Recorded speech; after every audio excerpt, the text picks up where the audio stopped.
The day before Thanksgiving in 1971, a man identifying himself as Dan Cooper bought a plane ticket from Portland to Seattle. He hijacked the plane, claiming he had a bomb in his briefcase, and demanded $200,000 and 4 parachutes. He jumped out of the plane with the money and the bomb somewhere over the Pacific Northwest, never to be seen again. The FBI claims to have investigated over 1,000 people, including dozens of deathbed confessions. In 2016, 45 years after the hijacking, the FBI suspended its investigation of the case. While the FBI is no longer looking for D.B. Cooper, there is a community of people who are trying to solve the case on their own. Welcome to the Cooper Vortex. On today's episode, we have Ron, Pat, and Tammy Forman with us to talk about one of the most fascinating suspects in the D.B. Cooper case, Barbara Dayton. The Formans were close personal friends of Barb Dayton for years and often went flying together. Pat and Ron are the authors of The Legend of D.B. Cooper, Death by Natural Causes, a great book that covers Bobby Dayton's transition to Barbara Dayton, as well as how she pulled off the heist. The Formans are great people and couldn't have been any friendlier. I really enjoyed talking to them, and I hope you'll enjoy my interview with Ron, Pat, and Tammy Forman. Ron and Pat, let's talk about Barb Dayton. So when did you guys meet her? Okay, I'll start out. We met her, I think it was in May of 1977. I was working on my commercial pilot's license, and I was earning some extra flying time, and I was given what they call 2 cent a pound rides, and the kid would get on the scale, and whatever they weighed, if they weighed 50 pounds, it would cost, $1 for a ride. So that's what I was doing. I flew for I think an hour and a half, and then I was on break, and there was this lady pilot that had a Cessna, and I'd seen her for quite a few months there, and my wife Pat was with me, and I said, let's go talk to that lady. She had been curious about her because we were on break, right? So we walked up to this lady. Her name, introduced ourselves, and her name was Barb. And then, I'm sorry, what year was this? 1977, I think it was May, something like that. The summer, right? Yeah, beginning of summer, yeah. So I was just visiting with her, and she said, I told her I was, interested in airplanes and stuff, and I said, I like your plane, and we talked about it a little bit, and she said, the one in front of me is for sale, if you want to buy one, that one's for sale. So I went over and I walked around, I looked it over a little bit, and I said, it's pretty nice. I says, but boy, we just ordered a brand new 77 truck, but I sure like that airplane, So anyways, after a little bit, I think, did she give me a ride then or the next day? I can't remember. The next day. The next day I took a ride. She said, why don't you come on down and I'll give you a ride in my airplane and see what you think about it, So I flew her airplane, and she let me, she actually let me land it too, because, it surprised me. And I had no problem landing it because I had some tail dragger time flying. It's a tail dragger airplane. It's an airplane with a tail wheel instead of a nose gear, which is a tricycle. So then I got a hold of the guy that was selling the airplane, contacted him, and we agreed on a price for it. And Barb said she knew a mechanic that could help me get the inspection done, stuff like that. So that was the beginning of our relationship with our friend Barb Dayton. Do you have anything to say, Pat? Yeah. Well, she was just really helpful. She was actually kind of aloof and didn't talk to people that much at the airport at that time. She was always by herself. But when we showed an interest in the airplane, then she decided that we were probably okay. And our airplane was really a broken down piece of junk, actually, at the time. But it apparently someplace along the line somebody had taken care of it. But the tires were flat and the grass was all grown up above the wheels, and skin was dull. It was just, yes, it was, part of it was brown, and one of the wings was yellow and pink striped, and it was quite a mess. And so she offered to help us to make it look presentable, and also she knew a lot about the mechanics of the airplane, and she was very helpful in us getting it together. And we thought, well, with her help and everything too, I think we can do this. And so we bought the airplane. And it took about 2 weeks. In about 2 weeks, we got the airplane all signed off, ready to fly. So went up for a test flight, and she with me? I can't remember. Or not. Maybe not, huh? Maybe I don't remember. Maybe it was just me, huh? Anyways, the airplane, I took off, and it wasn't climbing at all. I went down the runway, and it took a bit to lift off because it hadn't flown in a year or more, and it was just sluggish. It finally lifted off, and I was getting nervous. Time I come around the pattern on downwind, I wasn't at the altitude. Pattern altitude at the time was 1,300 feet, and I was probably about 800 or 900 feet. I couldn't even, because it was, it hadn't been flown in a while. I came around, and I landed it, and did a really nice job of landing. They call it 3-point landing, right? And landed it, and so I told Barbara, I said, I hope it gets better. Right now, it's kind of a little scary flying that thing. She said, well, it's just because it hasn't flown in, way over a year. It'll take a little bit to get it going again, You got to knock the dust off. Knock the dust off of it, right. So it did, right? Yeah. So then, and then we would go fly. We would, on the weekends, usually we would go flying to different places, to a different city or different restaurants in the area, and have lunch and then fly back, something like that, right? Right. And a lot of times I would fly with Barb, and one of the kids would go with Ron, and then there was always other 140 pilots, and they would take our other kid, and we would take off and go to little mountain strips, and right. But she was she was kind of aloof, and we kept inviting her to her house, and this took a while. It took about 2 or 3, 4 months before she would actually, right? Right. So I think it was, toward the winter. Yeah, it was toward Thanksgiving, November. And this we put in the book. And so it was miserable weather, rainy, and I went down the airport because I always like to fly on holidays, Thanksgiving Day, Christmas, New Year's. It's always an excuse to fly. It's a holiday. So I went down there, and there was Barb sitting there by her airplane, and she couldn't fly because the weather was bad, and just sitting there in her 62 Dodge. So I said, Barb, why don't you come, Thanksgiving, why don't you come to our house? And because she says, oh, no, I can't do that. That's for relatives and, friends and stuff like that, right?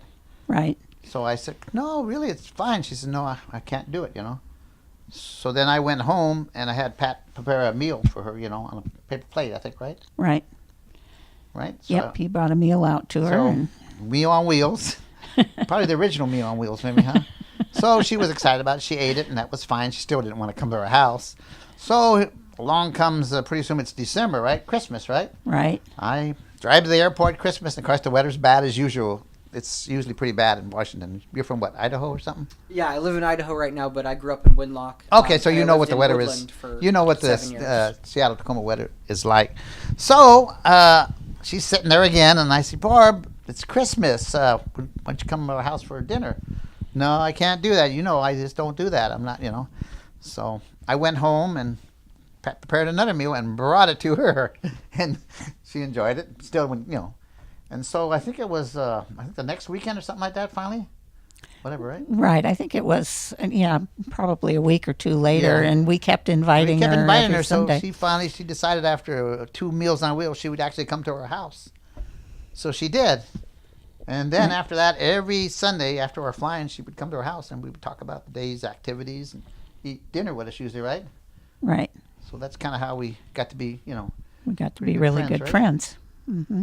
Yeah, but she was, like I said, when we met her, she was aloof, and she was, before I'd talked to her, I'd seen her at the airport, she was always a loner, always by herself, which is pretty unusual, and it's unusual to see a woman pilot there, let alone someone that's always by herself too, So that always got my attention. Why did she had no friends? But once she got hanging out with me and Pat, and we introduced her to some of the other Cessna 140 pilots, and we had kind of a big group, and she ended up being, a lot more friendly, but still a little bit aloof, but yet we would go places, right?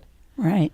And she loved to fly on these mountain strips and dangerous places, I would say. I never cared for much. She just didn't like regular normal airports. She wanted to always go up in the mountains or something. Some really small strip, which is, our planes aren't, they don't have a big engine. They only have 85 horses, so they're not the best places to fly a plane like ours into some of these mountain strips to get out of them, especially if it's hot. But that's where she liked to go. It's a place like that, right? Right. And, Ron was in the Air Force Reserves at that time, and so he was gone 1 weekend a month.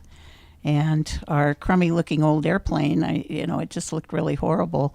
And Barb decided that I should give it a new paint job. So Barb decided that you should. Right. Yeah. because I was busy working on the weekends. So anyway, she was right there beside me, and but she wouldn't do it. She wanted me to do it because she said that you're never going to get the feeling of doing something like this and feeling proud of it after you do it if I do it for you. She said you need to do it.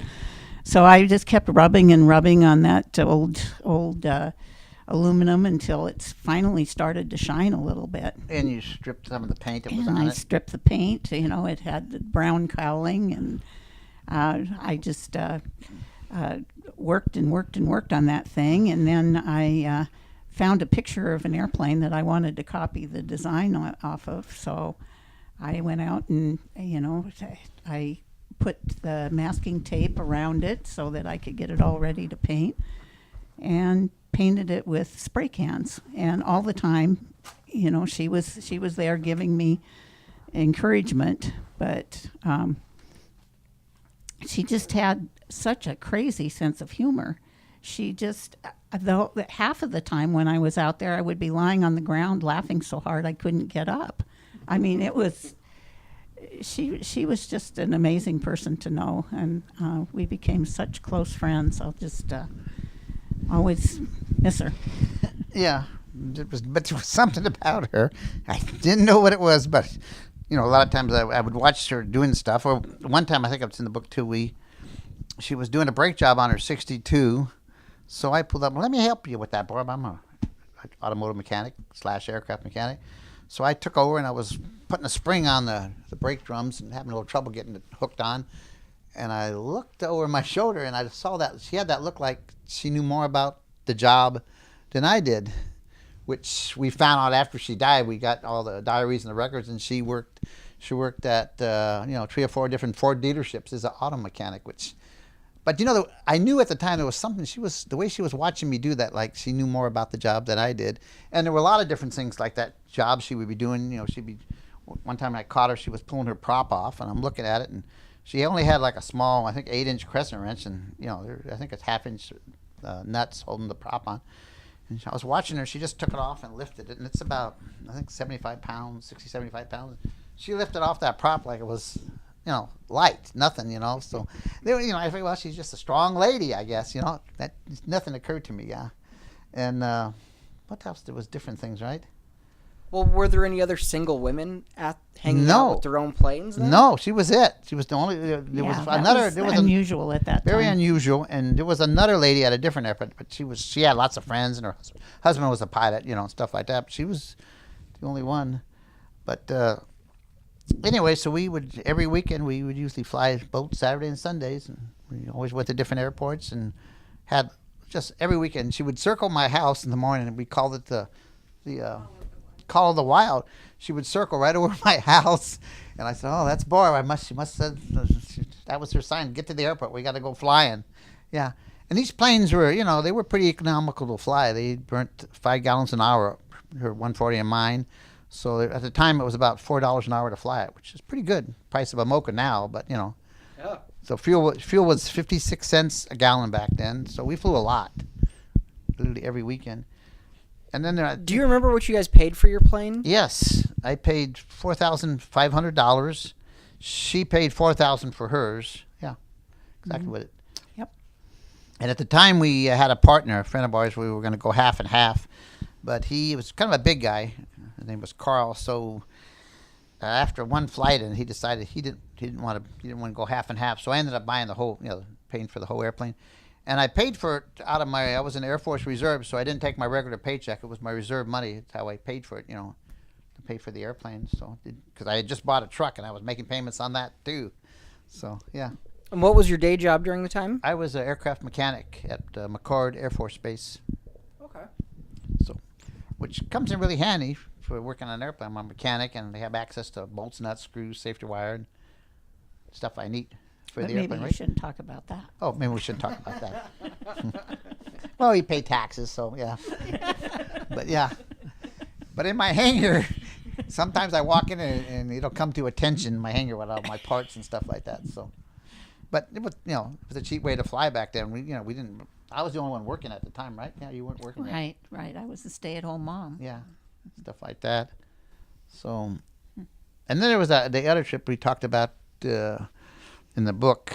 That the book is called D.B. Cooper, the Legend of D.B. Cooper, Death by Natural Causes. Anyways, we were down in we were going to Los Angeles, and we landed at Ashland. The weather was really bad. We couldn't get over the top of the mountains there at Ashland, so we spent actually 2 days there. But the one night I remember we were sitting there eating, and this was really, I remember we had mashed potatoes and liver and gravy, some vegetables, but I was sitting there watching her eat. And, most women are quite dainty, they just eat small bites. And she was just like shoving that food in like a, I don't know, what's the word, hon? I don't know what you're looking for. She was just eating it guys eat more with gumption. And I'm watching her, and I knew there was something different, but I couldn't figure it out. I kept watching her, and but I didn't dawn on me that she used to be a man. That part never dawned on me. It's just she had weird mannerisms, I thought, So Had either of you met a transsexual at this point? Never. No. Never. Barely had even heard of them ever. at that time. No. Right. So. But anyway, we really got a shock. One of the Sundays when she came over, she just announced that she had something to tell us. And once she told us about it, that we would never want to talk to her again. And she'd probably have to take her airplane and move to another field. We just wouldn't even want to see her. And we couldn't figure out what it could possibly be that she was wanted to tell us. So we started a guessing game, right? Right. So what could you do? Did you murder somebody? Were you like a prostitute? What was it, right? And Right. she said at one time, she said, I had all the money in the world. Right? She said so much. She had a great job, and she had plenty of money, right? Right. Yeah, she said she had plenty of money, and she was, but she was never happy. And so anyway, she just kept going on and on, giving us hints, and we just kept making crazy guesses, or Ron did, I should say. And I just kind of sat there. What in the world could this possibly be? I mean, she's a good friend. I'm not going to forget her. Why would we want to hate her guts? She said, "You'll hate my guts after I tell you." Yeah. And we said, well, was it illegal? No, it wasn't really illegal, but, so that cut things down. Yeah. Well, then all of a sudden, I was sitting there and I started having this strange thought. I thought, you know what? I wonder if she used to be a man. And I don't know why I got that thought. It's as if Barb sent a telegraphic. What's the word? It was the strangest feeling. Telepathic. Yes. She has no idea. That thought just came into her head. And then all of a sudden, Barb stopped talking, and she looked at me, and she says, well, your wife knows now. I remembered that. I says, how did she know that you know? So we went in the bedroom and said, let's go in here a minute. He said, he took me out of the room for me to tell him, and I said, well, I don't think I'm right. I think she used to be a man. And he said, no. There's no way. I've spent a year flying with her. She's not she's a woman. She's never been. What are you talking? How could she be that? I didn't even know. I had no idea you could even do that back then. One of the first things out of his mouth was, my God, I'm glad I never tried anything. Yeah, we used to take a lot of trips together. I to this day would be seeing a psychiatrist if I was to have sex with her or something, right? We thought about that, right? Could you imagine? I mean, just the thought of that back then, But yeah, it was just But I think she sent you a message because we never even knew that could be done, right? No, we didn't know anything about it, right? I had read about one person that had that operation, not too many months before that. So I kind of, I guess, in the back of my mind knew it, but I still to this day don't know why that popped into my head by the hints that were being given, but. So she left, and that evening, and we said we better be sure and see her at the airport. The next Saturday morning. Let her know that that's we're still fine with it. We're friends, right? Right. Which we did. We made sure we went to the airport that Saturday morning, and she was there, of course. And we said, well, let's go flying, like nothing happened, right? Right. Yeah, it was. Of course, really I didn't sleep the whole weekend, right? Right. We didn't sleep the whole week. It was really funny. I mean, I mean, we really just didn't know how we felt about something like that. I mean, that was. Well, she was thinking, she goes in the same bathroom at the airport together, and she all of a sudden I realized this person used to be a man, and we're in the same toilet. Just the thought of it this is back in the 70s, right? Yeah. I mean, now we're a little more educated and realize that, this is, And now now Barbara would be normal. She would be like a hero. Anyway, so we continued with our friendship. She realized that, it didn't change anything, right?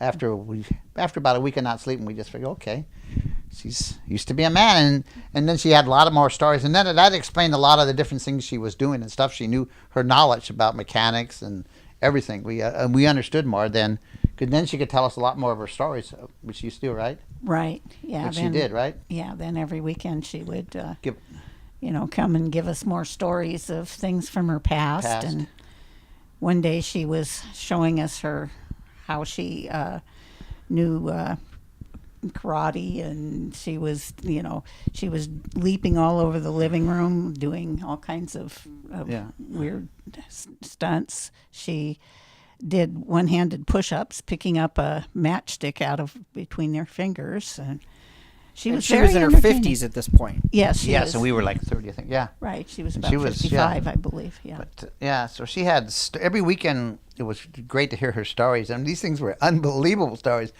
I mean, she had rode with Hell's Angels for us. She had a motorcycle shop with a buddy, and she met some of the guys in the Hell's Angels in the gang, and so she joined the Hell's Angels, and she rode with them for a while. And she said she rode into the town of Hollister, California, and she said they tore up the town. They were beating people up, and some of the guys ended up, raping some of the women. And she did not. She loved the fighting and all that, but she didn't want no part of that. So that's when she decided to get out of Hell's Angels, because she didn't think that was right at all. But she liked to just tear up the town, and the fight and all that was fine. But as far as attacking the women or assaulting or something like that, she didn't. So she ended up getting out of Hell's Angels gang, stuff like that. But she, like I said, she told us she had, I think, 150 different jobs, and I, we'll get to the diaries later about how we found out that. She was really handy. She would come over, my dishwasher quit working, so she took it apart and fixed it. She came over one time, and there was a tree in the field next door that was ready to, in our driveway, I guess I should say, we were kind of afraid to take down, so she just happened to know how to cut a tree, and so she showed us exactly where to cut it. I did the cutting, and we put a strap on it, and it fell exactly, because she used to be a logger, I guess, too. She was a logger and a topper, and worked with dynamite all the time. She did the dynamiting. So here's this 55-year-old lady chopping down a tree, and I was kind of looking, I hope the neighbors aren't watching this. Yeah. This looks a little weird. And she did the appliance. She worked in an appliance store before, so she knew about all the appliance stuff. She just got in her tore thing and found the switch that was bad. She used to be she was an electrician too, stuff like that, right? Right. And her last job before she had the sex change was she was an electrical foreman at Lockheed Shipyard in Seattle. That was her job. But she had the problem with that job. She said she was doing the hiring of all the men and stuff like that. And she said some of the guys were good looking, and she said she'd kind of like fall in love with them. So she said, this isn't going to work out, me being doing the hiring and that. So that was right before she ended up with the sex job. Right. Sex change, right? Right. So. Yeah.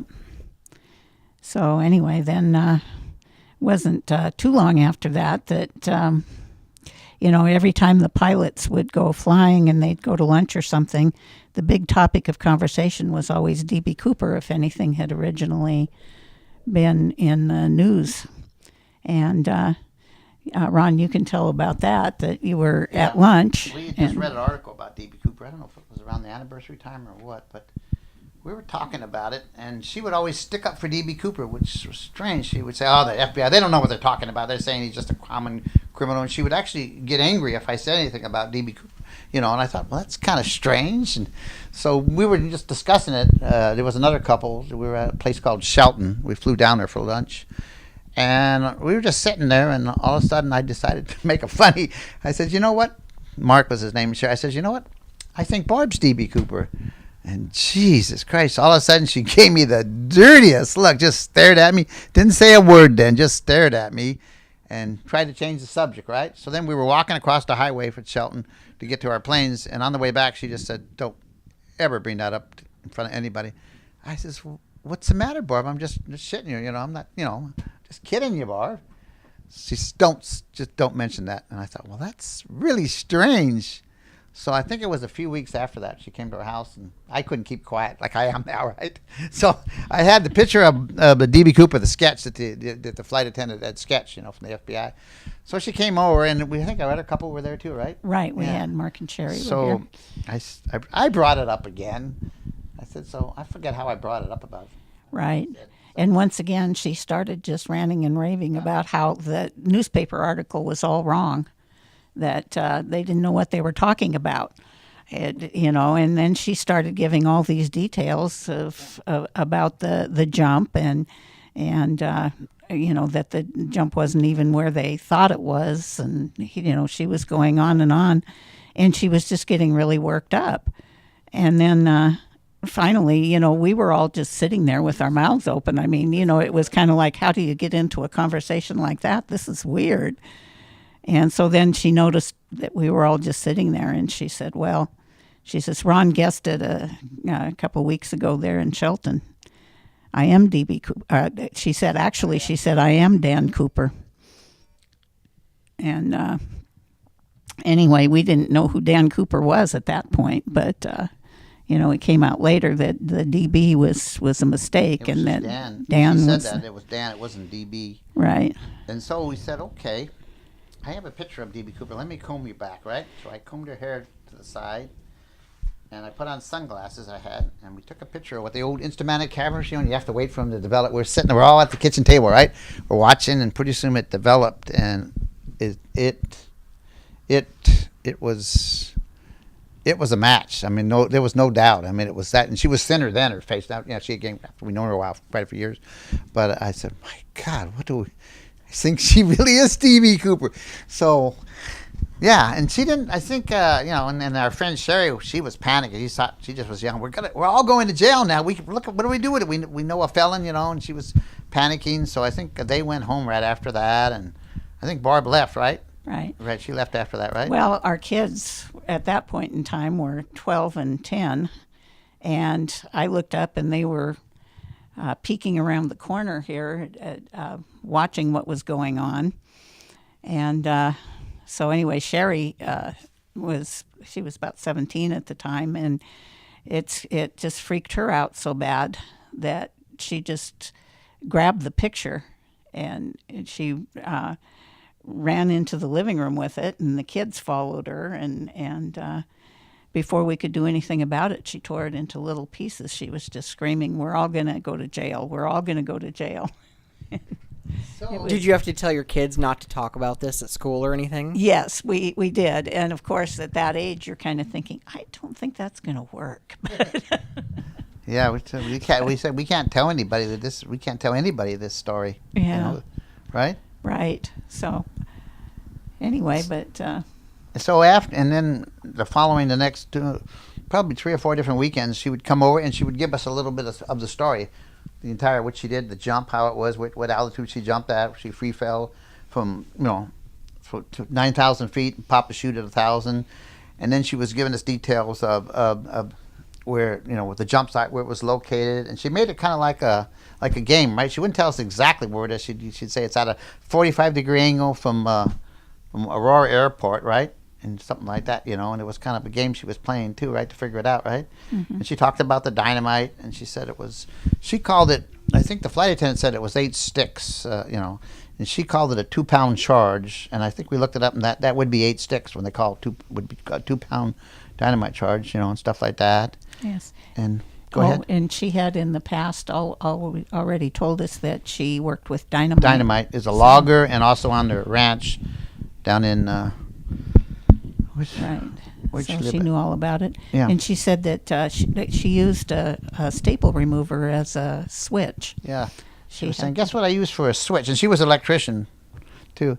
She said, I used a staple remover. And I thought about, I guess you could. It's always open. You have to close it to make contact, something like that, which made sense because she had no money then, right?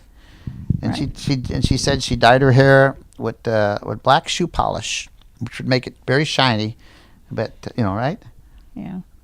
And then we found out later that one of the people who was a witness at the time of the hijacking, Sitting kind of almost near her, right? right, he made the comment that the hair was kind of matted and Wavy, shiny and shiny, greasy black, looking. shiny. Yeah, like a patent leather shoes, which is Like unusual. patent leather shoes 'Cause was she- the exact words. Yes. So, Because she had short hair, right? Yeah. yeah. So, yeah, it was.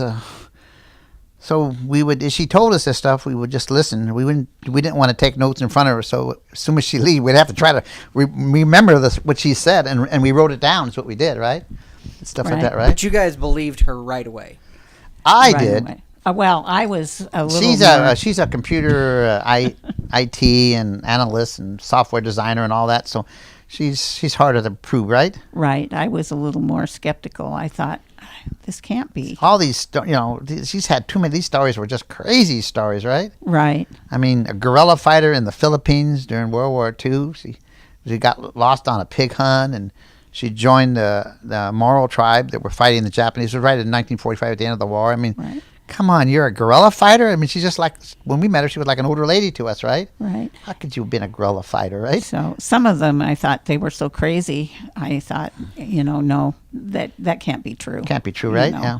And I actually didn't become convinced really until I started doing the research for the book, and we were able to prove that, sure enough, she was in the Philippines during that time. She was AWOL, right?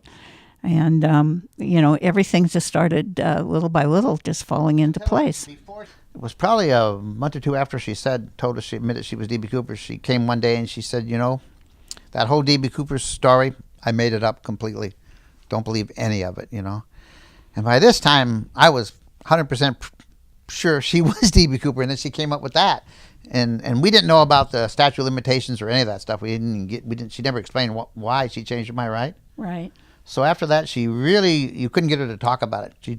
You couldn't be the subject. She just didn't want to talk about it whatsoever, right? Right. But then every once in a while, in the years after that, she'd give us another little hint. Hint, something that happened there that she just couldn't seem to help herself. So Right. it was kind of strange.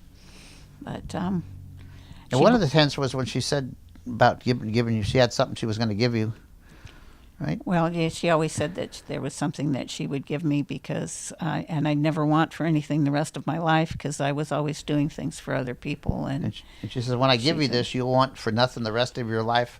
And so we figured, God, it has to be proof of the shoe or some of the money or something, Right. proof that she actually was D.B. Cooper, right? right, But then she never did, and she got kind of paranoid as she got older, right? right, And so we saw less and less of her. Right. Oh, and she had some problems with her airplane, and she lost her medical a little before that, right? She flew for another 2 years with no medical, right? yes. After Yeah. yes, Tell that story. Yeah, I would love to talk about this. that story, yeah. right. Yes. Well, we were on one of our weekend flights, and I was flying with Barb again, and I think one of my kids was with Ron, and anyway, she had been teaching me a little bit about flying because she thought that anybody who flies around in airplanes should really learn how to fly a little bit. And so I knew how to fly, but I didn't know how to land an airplane. So we were out going over the bay and headed for Shelton, I believe is where we were going. And all of a sudden, I just noticed that the airplane started just diving to the side. And so I turned over and looked at her, and her head was thrown back, and she had passed out. She wasn't I don't know, wasn't conscious. So anyway, I grabbed the wheel, and I was working the pedals and got it all straightened out and started following our airplane that I could see off in the distance. And I couldn't reach the radio from where I sat. The 140 that we were flying in has the steering wheel and pedals all on both sides, so I could fly from there. but I couldn't reach the radio, so I couldn't even call for help. So I was just following the airplane along, our airplane, and I kept yelling for Barb, hoping that she would wake up. Finally, she started kind of moaning and coming to. And I said, Barb, you've got to land this thing. And she says, well, if you can follow it, get it down into the pattern, I'll take it and I'll put it on the ground. So I did, and I followed our airplane still and went around the pattern the way I was supposed to, except that I was going way too fast. I don't know, when you get close to the ground, you start thinking about things. So you can stall these airplanes out pretty quickly if you're going slow. I couldn't make myself slow the airplane down. So anyway, she finally took hold of the airplane. And on final. And we were going fast enough that we almost went off the edge of the runway and end of the runway, bounced all over the place. And so I was sitting there trying to catch my breath, and she was sitting there trying to recover. And finally, Ron came running up and opened the door to the airplane and said, "What are you two just sitting here for? And why did you land so horrible, Barb? And what's going on here?" And then he looked at her and he says, "Oh, you look horrible." Look at that Barb. She was white. Yes. Blue lips. Blue lips, yes. And then Barb turned and looked at me, and she says, "Well, I think your wife looks worse than I do." So. Yeah, and we were in the middle of the Puget Sound when that happened too. So. Yeah. And the 140s are really a hard plane to land. I mean, it's tricky. It's a tail dragger, and they bounce a lot, and they're very hard to control. And if you haven't really flown or not a pilot, it would be impossible for you to probably land it without crashing it, right? Right. Yeah. So I saw her land, and I said, "Why the heck she's coming in like twice the speed?" She was just flying down the runway, and man, she's gonna go off the end of the runway, because when you came around, you have to slow it down on downwind and all that, Well, I know, but but yeah, it's right. So, anyways, and she just said, calm as day, like, "Oh, I just had a heart attack." She actually didn't really know at that point in time. She just she thought she might have, and then she went to the doctor. Yeah, and, a week later, she get they compared her EKG to one before, and you could see that she had some damage. Yeah, so she had a heart attack. And after that, she couldn't get her medical because she lost it. She lost her medical, but Yeah. but she was as calm as could be, and I was a mess, naturally. Yeah. Didn't you, shortly after that, fly back home with her? Yeah, she did. Yes, too. I did. Yeah, Of all the crazy not thinking things. too straight at the time. I honestly because I don't couldn't put her think- in my airplane. I had who was in my plane? Someone else. I don't remember if it was Ronnie or Somebody else was in my plane, so I didn't have room for her. We didn't want to leave her at Port Orchard, right? I was willing to stay at Port Orchard and wait for somebody to come drive me there, but No, but your husband told you to get back in the plane with the telling person me- that just had a heart attack? he didn't believe that she had Well, a she heart seemed fine attack. after a little. We went in the restaurant, had a hamburger, and played Pac-Man, and we were fine. She always loved playing Pac-Man. There was a yes. Pac-Man at the restaurant. You sit at the table. It had an old Pac-Man right there where you sit right there at the table, so you could play Pac-Man while you ate. It was kind of neat, right? Yeah, So I figured, oh, she's all right. She'll be fine. yeah. Yeah, that's the last time you flew with her, but Well, yeah, she wouldn't take any passengers after that. Yeah. So. Because she lost her license. Her medical. because of that. Yeah. But then continued to fly for years quite a few. after Yeah, that? quite a few. Mm-hmm. So, but after that, what we had to do is we had to stay away from airports that have a control tower. Like a lot of the fly-ins, they have a control tower. So she wouldn't go to any of them because the FAA is usually walking around if they have an air show, and so she didn't want. In fact, her good friend Bob Birch was up. We had a mountain strip, right? It was on a weekend, right? Right. And he had the sun got in his eyes, and he didn't have the power. I forget he was going to land, and he came in too fast, and so he added power, but it was a little too late. And at the end of the runway, he hit a ditch, and the plane flipped over and crashed. And so she saw that, but there was another friend with a 140. Mark was there, right? Mm-hmm. And she decided she just had to leave him there. She said because she knew the police would be there and the FAA, and she was illegal flying, so she had to leave him there. So she went back to Thun Field. She felt really bad about it. She said that, they'll find out I'm illegal flying. So she left him there, and then Mark was there, right? Yeah. In fact, you want to tell the story about Tammy on that trip too? Well, what would be the penalty if you were caught? Well, she's no medical. It would probably fine you or put you in jail, I guess. They can fine. Oh, they'll definitely fine you, for flying without, medical, right? Mm-hmm. But she, and she was worried about other stuff. Maybe I don't know what else. She didn't want nothing to do with the police or anybody, right? Right. Which The authorities, right? may have been for other reasons. Other reasons I don't know, but she actually left left. He was upside down. She didn't know how bad he was hurt or anything about him, right? Yeah. Mm-hmm. Yeah, which, at the time, that was the man that she was, Yeah. ended up being Moving in with him. partners. Oh, tell the part about the flowers and the candy, about Bob Birch too. Yeah, he was quite a few years older than her. About 10 at and least, 15. He used to leave candy and flowers by her airplane, and she in it. kept saying, "Boy, I don't know what to do about this. If he ever finds out about my past, that I used to be a man, it would kill him. He'd have a heart attack." Yeah, he was an older guy. He was in his do. 75 or 80, right? Yeah. Yeah. Right? Yeah. Right. So she didn't know what to do because he was giving her flowers and candy. So, yeah. Yeah. So finally, I guess she decided she had to tell him something, right? Right. So she said she thought, well, I'm going to tell him and then I'll never see him again. So she said, she told him about the surgery, and he says, well, I've had a surgery too on my shoulder. He showed her his arm. Exactly He the said, same thing. I've had some surgery right here in my arm. Well, it's not exactly the same thing, but to this day, I don't know if Bob really knew or what. I don't know. Right. She said, I don't think he understood a word I said, but, now I have a clear conscience. I did tell him. So. Yeah. And they lived together for, 2 years, before he died, right? Right. Yeah. Yeah. Stuff like that. So, but it was never a dull moment with her. We always had laughter. She had dry humor, and it was, can you imagine her sitting in the airport restaurant there, and all these pilots were bragging about all their great trips and their flying ability, and nobody knew except us and one other couple, which usually weren't there, that she used to be a man, and she probably was a better pilot than had more experience than most of these guys sitting there bragging. Same way at where she worked at the Cicero Library too, right? Right. As a research clerk, and we worked with mostly all women, I think, right? Yeah. Mm-hmm. And some of the women would have troubles with their car, and they'd be complaining or saying, I don't know, but I can't get my car started or this or that. And she knew how to fix most anything.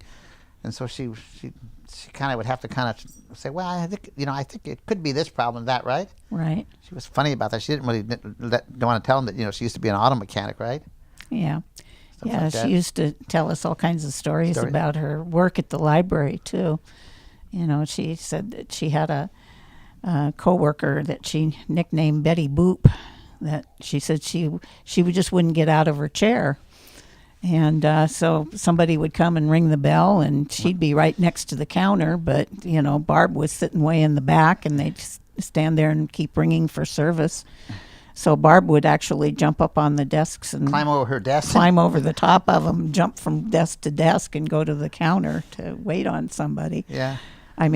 She just... It would be pretty shocking to see a 55-year-old woman do that. Over, yeah, she would do that.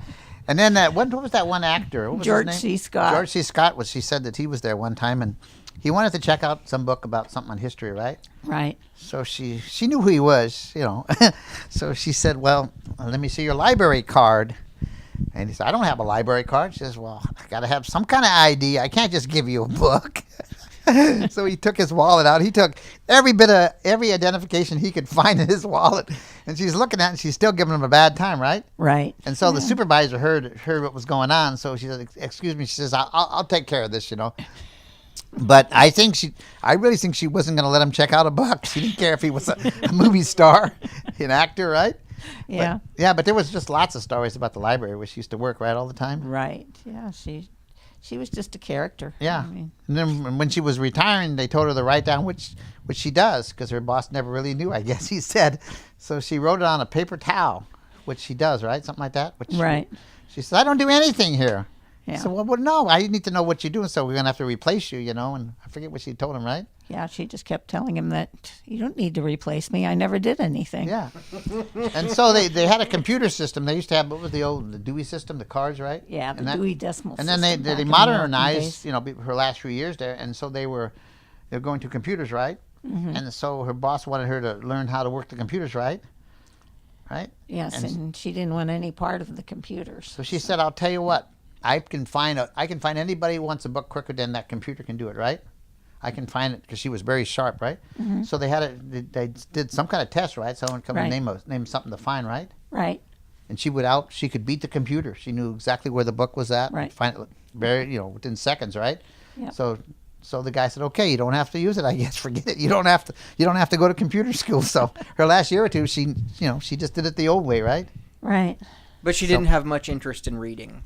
That's what she said. That's what she said. I think she yes. read more than you can imagine, because we would, no matter what you wanted to talk about, she knew it. I mean, I'm not kidding. From building an atomic bomb to anything, electrical, ships, the world situation, right? Right. She had to be a genius. Yeah, I think she had a high IQ, maybe 160. I don't know, right? She was She was amazing. Anything you wanted to talk about, she knew, which our daughter could talk a little bit about too. You want to talk now, and then we'll tell you about the after she died, or what? Yeah, you talk about that now. Yeah, because Tammy. you lived with her. Yeah. You want to introduce yourself, Tammy? I'm Tammy Forman. I'm the daughter of Pat and Ron. And I was a kid when a lot of this was playing out, sitting around the corner, listening to these amazing stories. And Barb was just larger than life to me, just unbelievable. But when I was in college, I was doing an internship in Seattle. And so I stayed with Barb at her apartment for about 3 months. And just during the week, I would do go to my internship and then go back to college on the weekends. And everything we would watch on the news, she would always say, "Oh yeah, I did that. Yeah, I burned up a building once. Yeah, I killed a guy once." Just everything. Really? I killed a guy once. That's what she said. All we would eat was cabbage and sausage, and we would drink white grape juice, and that was all that was in her fridge. Cabbage, sausage, white grape juice. That's a tasty meal. And I never thought to bring any food or suggest anything else, because that's what we ate. We had toast for breakfast, but then dinner was always that. And she was very weird about her bed. She didn't want anybody laying on her bed. It was a bumpy looking mattress, and she was really nervous about that mattress. One time my dad tried to lay on her bed, and she just freaked out on him. So one time when I was staying there, she was going to go flying somewhere, and she made a big deal about that I was not to lay on her bed while she was gone. And that was the first thing she said when she came back. "You didn't lay on my mattress, did you?" And I was like, "No." But the apartment was pretty sparse. Very sparse. Yeah, there was her bed. Her bed was the kind that is up in the. You have to pull it out of the wall. Murphy bed. Yeah, and then she had a little plastic chair, and a plant, and a couch, I think. And so you were sleeping on the couch? Well, no. She had a little mattress for me, and the springs were broken, and so they would poke my back, like they were poked through the mattress. And so then one day I was taking something out to the dumpster, and I saw a mattress that looked a lot better than my mattress. So I came back in and told her, and she and I went out. We threw out the mattress I had and got the one out of the dumpster, and then I used that one after that. And one time I tried to clean her apartment, and she thought that was hilarious. I was trying to wash the walls because they were just covered in dirt. You could just see where the sponge had gone. And she just sat there and laughed at me. She thought that was hilarious. She also laughed at me when I was doing homework, and she'd say, "Why are you staring at that block of wood? What are you doing?" She just thought it was so funny to watch me do homework. It was just, to her, seemed like the most ridiculous waste of time. But she worked at the library. Uh-huh. But I was a little scared of her because I felt like she was capable of pretty much anything. And that time when she was so worried about the mattress, when she was gone, I actually had a nightmare that she came back and saw me on her mattress and shot me. Oh my God. And we always wondered if maybe she had a little bit of that money in the mattress, because it was very bumpy looking, and it was just weird that she was so strict about nobody laying on her bed. It would be pretty funny to have such a sparse apartment, with like a plastic lawn chair, but then have $200,000 in your mattress. Exactly. Yeah. Yeah. Or really any amount of that D.B. Cooper money would have been pretty valuable, I think. But then she stored her money all her money in her pocket at the time. She said she didn't want to have a bank account because she didn't trust the banks. And I said, well, what if somebody tries to steal your money out of your pocket? And she said, I'd kill them. That was it. End of story. Speaking of, I remember once she set up a little. It was a Model, I think a Model A. Ford had a voltage regulator. She set it up on her window because someone tried to break in her apartment, and she set it up where if you try to open the window up, it would give you a shock, something like that. Yeah. Remember that, hun, too? Yeah. So she said, and she set.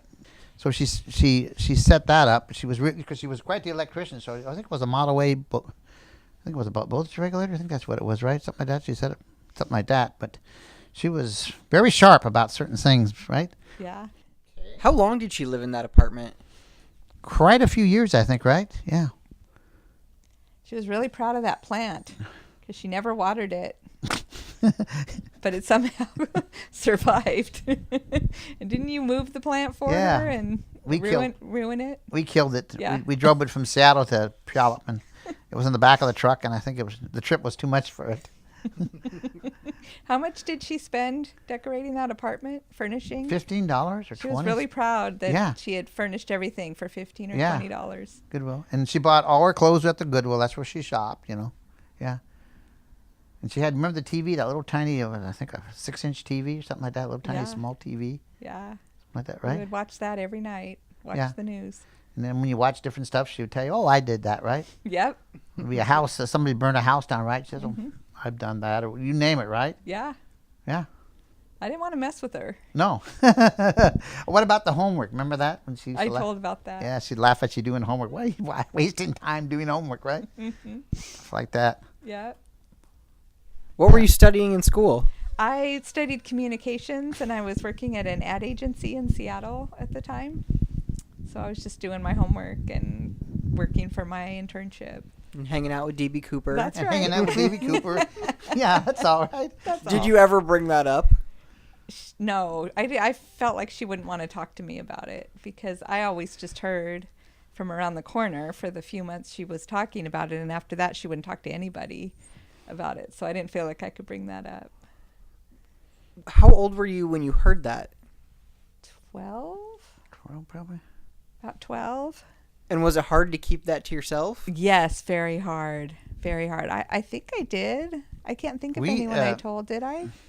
I don't think I told anyone. It was very, very hard. And in fact, until she died, we didn't feel like we could tell people because they had taken away that statute of limitations. So We were the same way. It was a secret I had, and I'd be every now and then we'd bring her up or something, but I couldn't tell anybody about it. It was really hard to keep a secret for over 20 years, something that we knew, right? Mm-hmm. And a lot of the people that knew her, after it came out and stuff like that, we told people, and they could hardly believe it. There was a few that thought there was something odd about her, but most of them said, "You're kidding me. She used to be a man, and now you're saying she was D.B. Cooper." So it really blew the minds of a lot of our pilot friends, right? Yeah. Yeah. That no one had no idea, And in fact, the FBI, after the hijacking, came to Thun Field, and they were checking to see if there were any skydivers and stuff like that there. So they were walking around the field, and she was probably right there. And they probably walked right by this older lady, but with her little Cessna 140, and nobody would have given it a second thought. I mean, who would, They weren't looking for a lady. Right, they're not looking for a lady. You've seen pictures of her. She's dressed kind of a little sloppy, and right. Do you remember when the psychic came to Thunfield? Do you remember that? There was a psychic who thought that D.B. Cooper... That was an article he wrote, yeah. A psychic that... But didn't he come out to Thunfield and walk right past her? I don't think so, huh? Okay, I'm thinking of the other guy. Yeah, no, Okay. I don't think so. But she was... she kind of liked it. At the time, she wanted to brag about the story. before in '76, before the hijacking, she had the University of Washington a reporter come down the Thun Field, and we have an article about it, and they wrote about this lady pilot, and she had a picture of her and her airplane standing, and she told about what it was like to fly and stuff like that. And then after the hijacking, another article from the UW came out, and I'm trying to remember the date. I think I have it here. And this article was interesting. It almost mirrored the exact story she told us, and it was from the UW, this article. And she showed it to us. I think it was maybe it was '74 or something like that. I have the article here that I could show you that, which is really, and it talked about the hijacking, and it said the person probably, I think, flies out at Thunfield, right? Right. Yeah. And it had a lot of details. It had a map of Woodburn where she said she had jumped. And the interesting thing was that at the time it made no sense, but in the article it says that the other countries would pay lots of money to know what D.B. Cooper knew about parachuting. And at the time I thought that was just kind of a strange comment. But, all of the conspiracy theories after, apparently the 727 was actually used during the Vietnam War, dropping troops in areas that the United States probably shouldn't have been. All that became common knowledge just not too many years back after it had been top secret for many years. But I don't know. That might actually have something to do with that one little sentence about this person knew something about jumping that other countries would pay for. I just can't imagine what that could be. You think that Barb knew that the aft stairs could be lowered? Yes, she did know that the aft stairs could be lowered. Yes. Yeah, but she felt like it was pretty much common knowledge. I don't know. But she was in the Merchant Marines. She was in Vietnam, and the boats used to go up the river, and she used to hang out with she called them the flyboys. And so she would have had knowledge, I think, of what was even going on over there, possibly. I had a few of the letters, but I had to give them back to the family, and I keep thinking that I should have the letters from Vietnam. Maybe now that I know about this other part of the story, I probably should request that they send them to me again, because there might be something in there. And then another thing I've thought is really interesting about Barb is you guys talked about her just disregard for money. Mm-hmm. Complete. After her mom and dad both died. I think mom died first or her dad? Her mom first, and then her dad. And she inherited. It was $200,000, and she got $100,000, and her brother Bill got $100,000. And she just she didn't even want to put it in the bank. She said, they want to give me interest, and I don't want to make any money. So, and she gave away, I think, about $20,000, $10,000 to two ladies, right? Each got $10,000 that worked at UW. She just gave them $10,000. They were having a hard time making it. They had kids and stuff, right? But yeah, she was, and she didn't do the hijacking for the money. It wasn't the money at all. She inherited $100,000 while she lived in an apartment with a plastic lawn chair. Yes. And a right. 9-inch television. You got it. And drove an old beat-up Dodge. Yeah. Uh-huh. Yes. And speaking of cars, we could tell the story about her Dodge finally blew up, right? So she bought she was shopping for cars, and she saw this Dodge Challenger. I think it was 1970 Dodge Challenger with a big 440 engine and everything. And the sales guy, young kid, he says, Granny, he says, you don't want this car. And she says, oh, I think I do. So she said, let's go for a ride. So she jumped in the driver's seat and just took off, floored it. And the guy was holding on for dear life. She said she tried to scare the heck out of this sales guy. She was flying around, had that thing just every which way. And they got back to the car lot, and she says, I'll take it. Yeah. So she took it to the airport, and she would just do wheelies in the grass, just go spin around. It had a special extra brake pedal that you could lock the back brakes, and it would spin around, right? Right. And she said what she loved to do is get behind any kind of Japanese car, Toyota, Nissan, because she fought the Japs during World War II, so she was, so she so every time she came upon a Japanese car, she would just floor it and get in front of them and just leave them in the dust, right? Right. In fact, one lady she was at a store, right? And there was a Japanese car, and she swung her door open and dented her door. I don't know if it was a Toyota or what it was. So she got out, and she had high heels on at the time, she said, right? She had a dress high. So she got out, and she just slammed her foot into the fender, into her high heels. Put a good dent in it, she said. Just that'll teach her for driving a Japanese car, something like that, she said, right? For hitting me. She hit her with the door, right? But she would do stuff like that, This is Yeah, you stuff don't see many 55-year-old women doing that. No, this is stuff a man would do possibly, but not an older lady, yeah. Well, she was all dressed up one time. We decided we would go out to dinner, and she was wearing a dress and nice shoes. And we were walking in downtown Seattle, and there was kind of looked like a gang walking towards us. And Ron said, Barb, I think we better cross the street. These guys don't look too friendly. And she said, don't worry, Ron, I'll take care of you. Yeah, and she could have.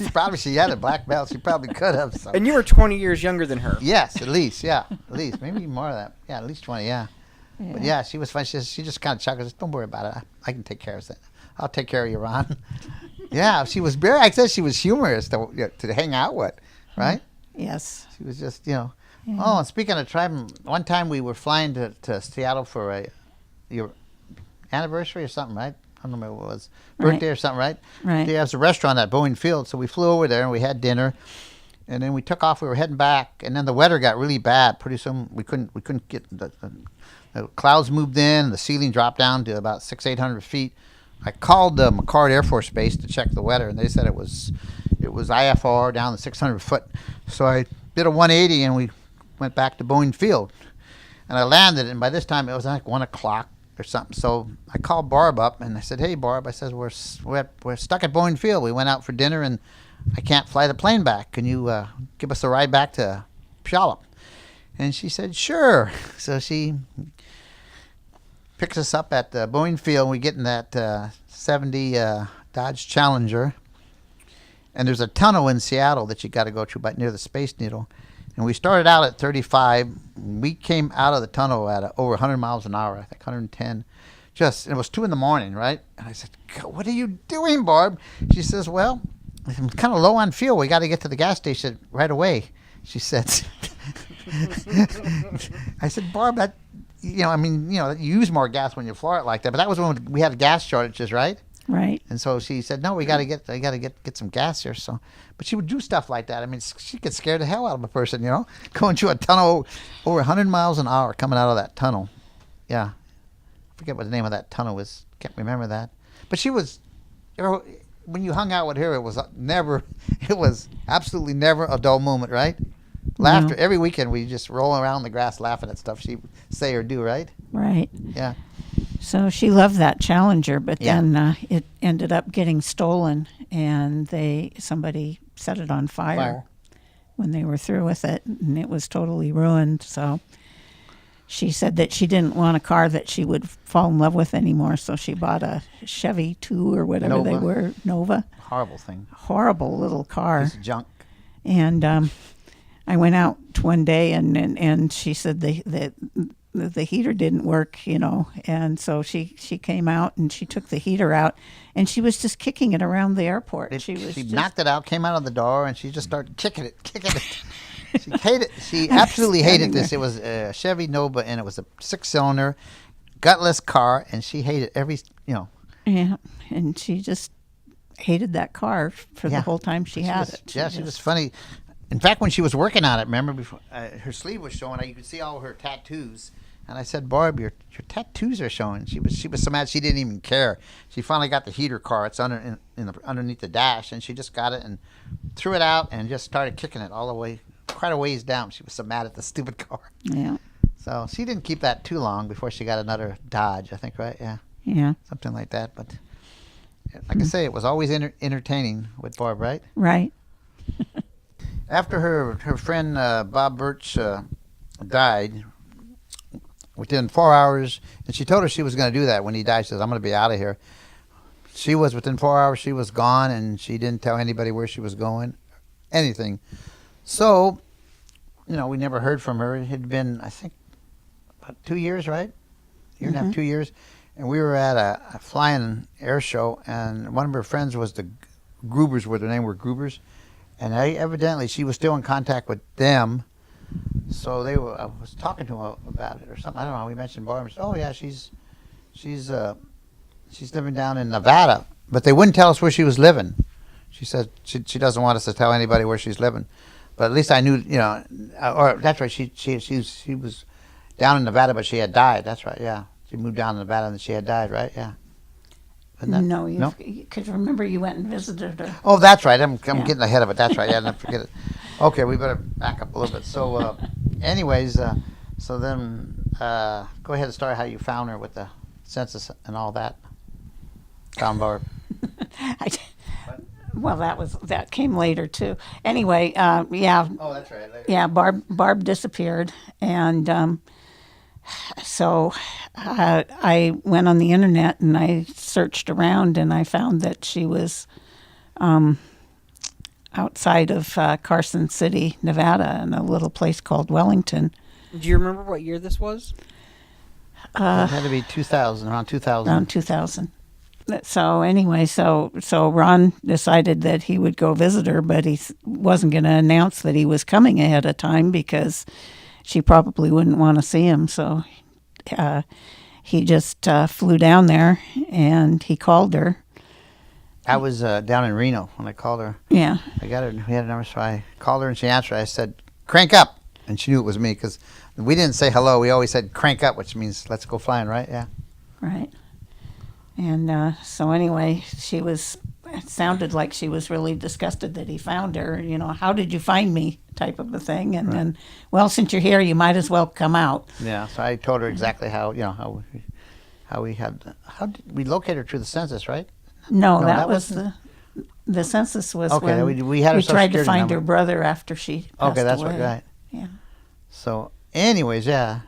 So she was. Well, I visited her for 2 days, and first thing she said, "Well, we got to wait till tomorrow morning. Tomorrow morning my check comes in, and then we'll have some cash, and we'll go gambling, right?" Yeah. Mm-hmm. So I said, "Okay." So I went with her, and she went to one of the machines at one of the, I think it was a store or something like that, bank machines, and checked to make sure her money was deposited. She said, "The first thing I do, I got to buy all my meds for the month." And she bought some food, groceries, and she says, "We're good to go." She gambles. And she would, she got paid, I think it was once a month, and her check, right? I think it was Social Security and the retirement, right? Right. So she would, she said, "We'll go gambling, and if I blow it all, I blow it all. And I got food and I got my meds. I'm good for the month." That's how she lived. That's literally how she lived. Mm-hmm. And I think it was probably close to 1,000 is all she was making back then, with Social Security and her retirement from the library, right? Yeah, and we kept trying to talk her into letting us buy her a computer so she could start writing a little bit, because we really wanted her to be able to get some of her life down. And she had always wanted me to write a story, and I didn't know if I had enough information to ever write a story on her. She was mainly wanting people to understand transgenders. So, we weren't really looking for the D.B. Cooper story at the time. It was just basically,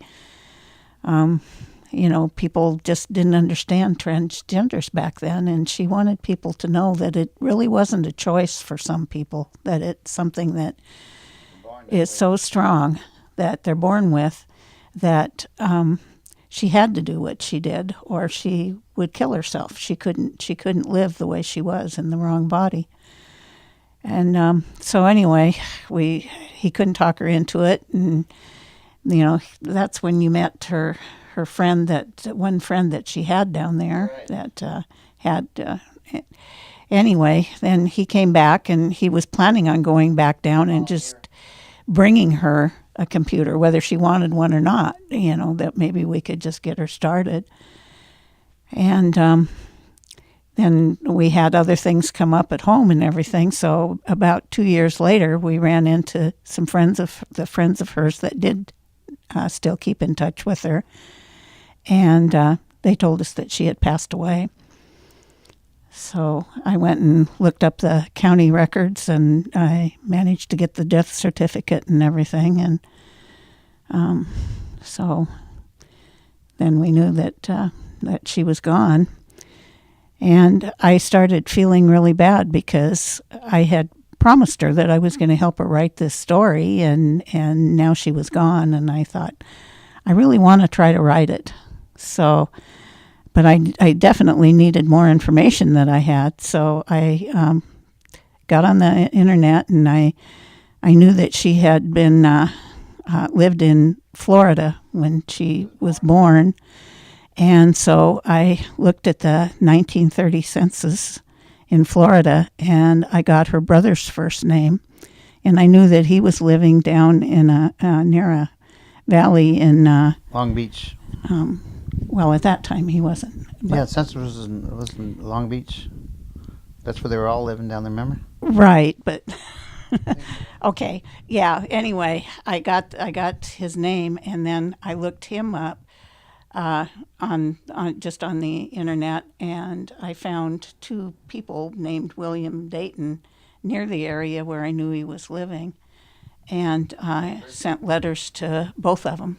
That they're about the right age. They were about the right age, and anyway, we within a few days got a letter from, or we got a phone call from Barb's brother's daughter.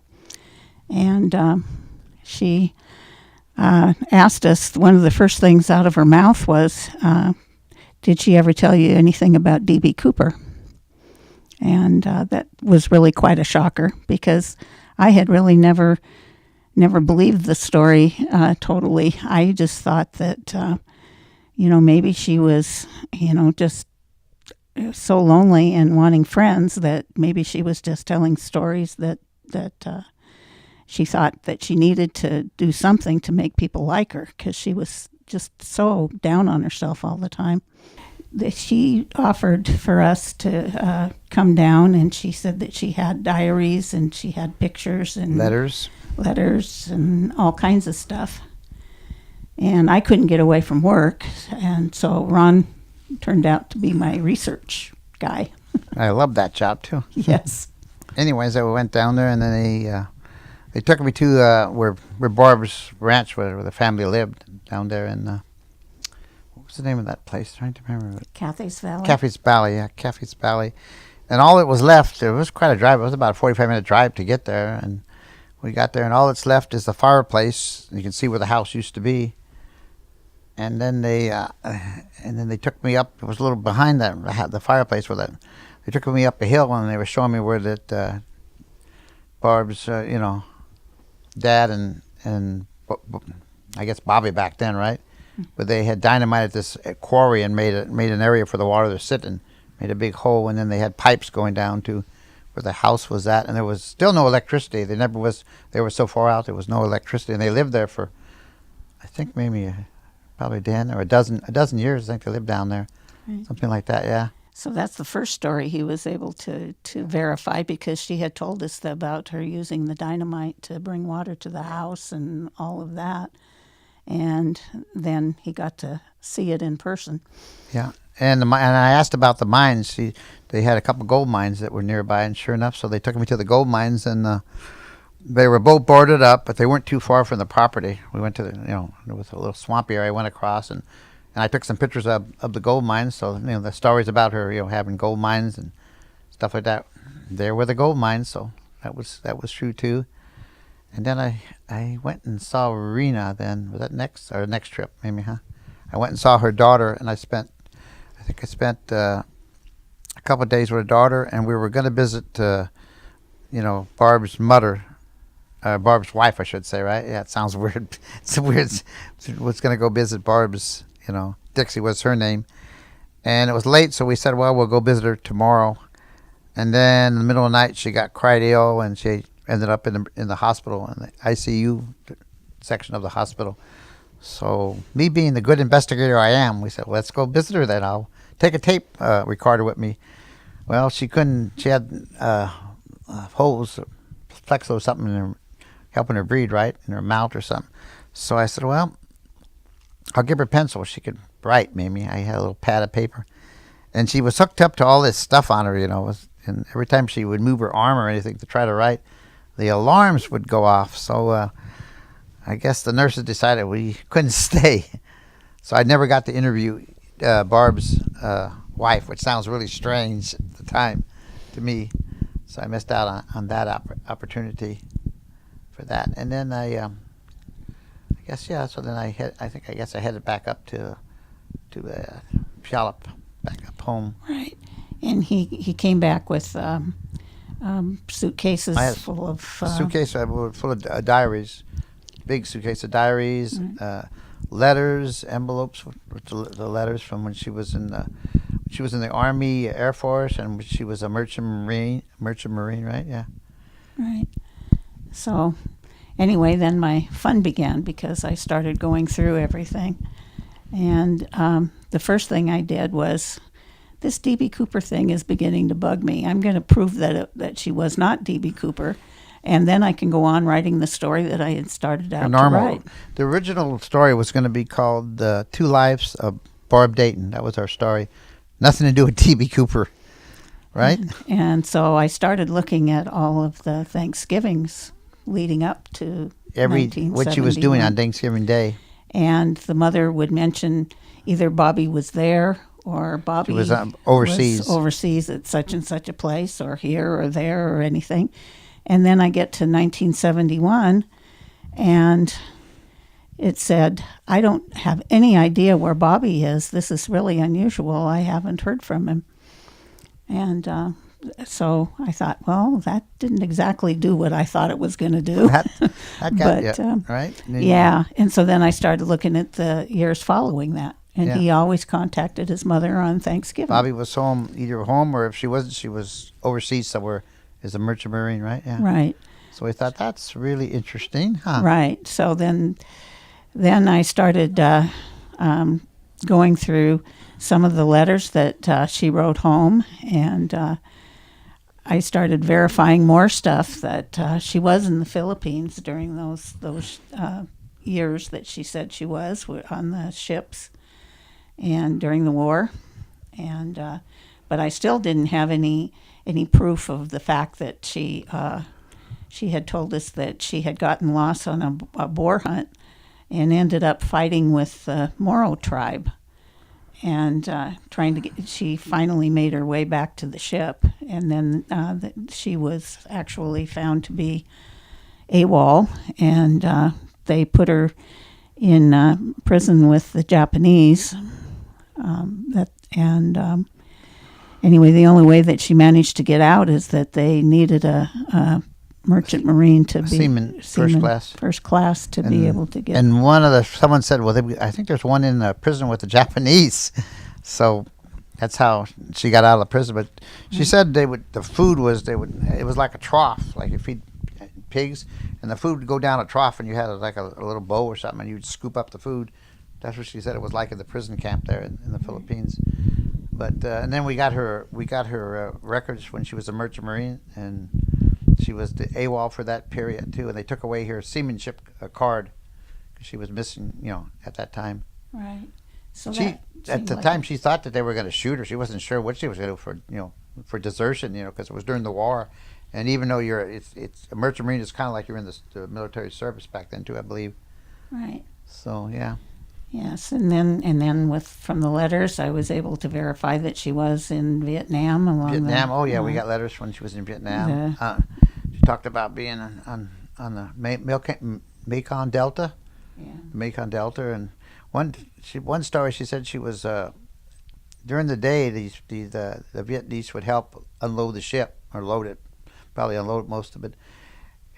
So at night they took turns guarding, so she was on guard duty, and all of a sudden she saw one of the Viet Cong snuck on the boat, all dressed in black, and so she jumped the guy, got him stopped, and when she took a look at him, it was one of the same kid that was helping unload the ship during the day, Yeah, so she wrote about that. She says, you're not going to believe it, but the same young kid that was helping, unload the ship at night, he's a Viet Cong, something like that. So, but she had, there was some other stories about in Vietnam too that in the Right. letters too, right? Right, and so she had told us these stories, and then we were able to verify that they were all true too. She so. said that she would volunteer to go down the Mekong Delta, and you would get a $500 bonus if the ship got hit with a missile or a bomb, right? So Right. she always volunteered. There was a certain area that you had to volunteer to take the freighter down the river, and so she would volunteer for it because she would make an extra $500 to go on that ship, that freighter, I guess. So yeah. It sounds like that's a theme in her life, just like a disregard for her own safety. Absolutely. Right. Back to when we would go flying, like I said, she liked dangerous places to fly. And one time remember she was talking, she said, sometimes I just feel like flying out to the ocean, and when the plane runs out of gas, it runs out of gas, and I just go down in the water, right? Mm-hmm. Or flying right into Mount Rainier, she would say, right? Right. Every now and then she would have weird thoughts, right? Mm-hmm. Like that too. Right. But yeah. Yeah, she was, she could be such a happy person, we'd laugh and have a great time, and then sometimes she was just really, really down. She would get, so she was, but most times she was pretty up and happy, but every now and then she would get kind of. Right. But. A little bit down, right? Right. But, as we got to know the family a little bit, and, Barb's niece told us that Bill, Barb's brother, was watching television when when D.B. Cooper was the D.B. Cooper caper happened, and he saw the sketch on the television, and he said, "My God, that's Bobby." And he says, and that's something that Bobby would do. Easily have done, right? And so she remembered that too, that, he thought it was him too. But we started getting more and more things verified. And then I kind of at some point turned into be a believer too, that it was actually true. And so we started changing the book around about halfway through. I went back and started putting in stuff that led it to be that we were going to go to the D.B. Cooper side of things. And that's our story, and we're sticking to it, right? But yeah, she was a very interesting person. Yeah, so it was a little sad near the end when she got kind of paranoid about the D.B. Cooper story, and definitely didn't want to talk about it. And right. She just, and she had lots of friends here, and I don't know why she just wanted to get away from everybody, right? I don't know if she knew. I think she thought we knew too much about the whole story, and she was worried that we would possibly turn her into the FBI, which of course we never would. But I think maybe she was thinking that or something, because she, like I said, when she left, when the guy she was living with died, she was gone. Yeah. Well, I also think that with being with Bob Birch, she finally got to the point that everything she had gone through had finally, now she was actually feeling that she was a woman and she was living a woman's life, and she tried to divorce herself from everybody who knew different, and I think that's really why she was trying to get away from us sometimes. It could be too, maybe, yeah. Yeah, but also just the story that, if it came out now that she was D.B. Cooper, it would end all of that with Bob. And, I think that's why she just wanted to just get away from us. But, if we stopped by there once in a while, and she would be really friendly to us, but she wouldn't make any effort to see us before she... No, she never came to our house. No more at all. Yeah. But anyway, but I I've always thought of her as one of my best friends I've ever had. So, I just never did quite totally understand why she ended up like that. Well, your daughter Tammy said she was family. Mm-hmm. Yeah, she was like family, yeah. She was over here every weekend. Mm-hmm. She had dinner with us every Sunday, yeah. And when you guys started to investigate the case, you went to the area where she said she hid the money. Yes. I found it. I found it from the air, and then I was able to drive to it after that. Well, when they would go down to Oh, that's flying, right, yeah. on flying, This is way before D.B. Cooper stuff, right? right. We used to fly down to California, Redding, all the time for a Cessna 140 flying. And when we'd get by in the Woodburn area, we were flying Interstate 5. And what was the other river? I'm trying to remember. We used to follow.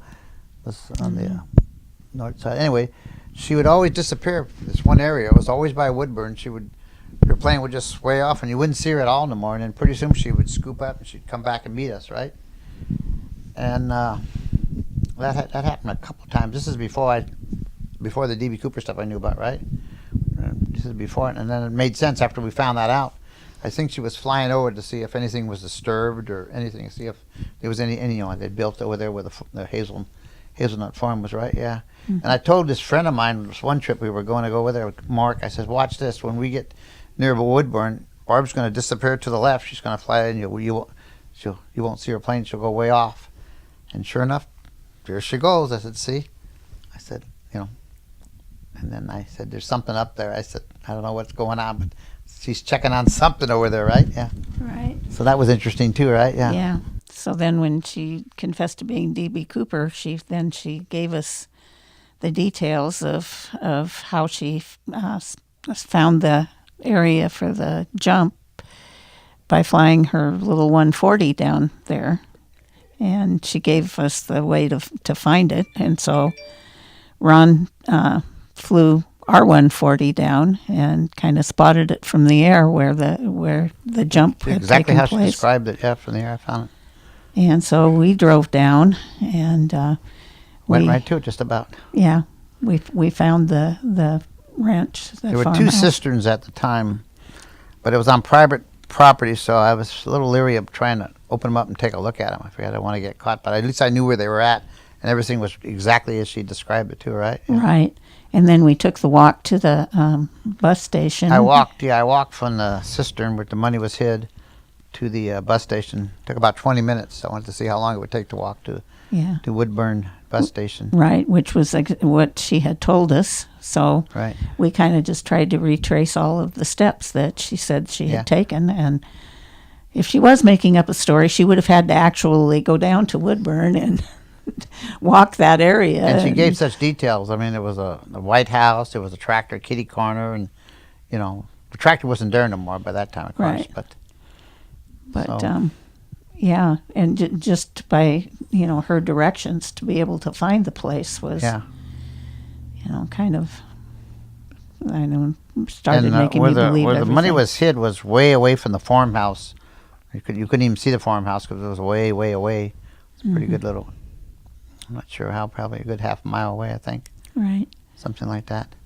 So we went out and got the name of the people that lived there at that time off of the mailbox, and we tried to call them to see if they'd let us go in and check out the cisterns, but they didn't want any part of us. They did not. They kept saying, they asked us, well, who was living there at the time, and I didn't know who was living there. I said, I don't know. I just know that this was in 1971, and this friend of ours said that, she'd buried some money in the cisterns, and we'd like to take a look. And so, we're not going to let you on our property. We don't know who you are, right? Yeah. They were pretty rude to us, too. I remember that. So, well, guess we're not going to get on that property, right? Yeah. Well, I bet they got off the phone with you and looked inside the That's cisterns. what I thought. Yeah, I think they may have, right? Yeah.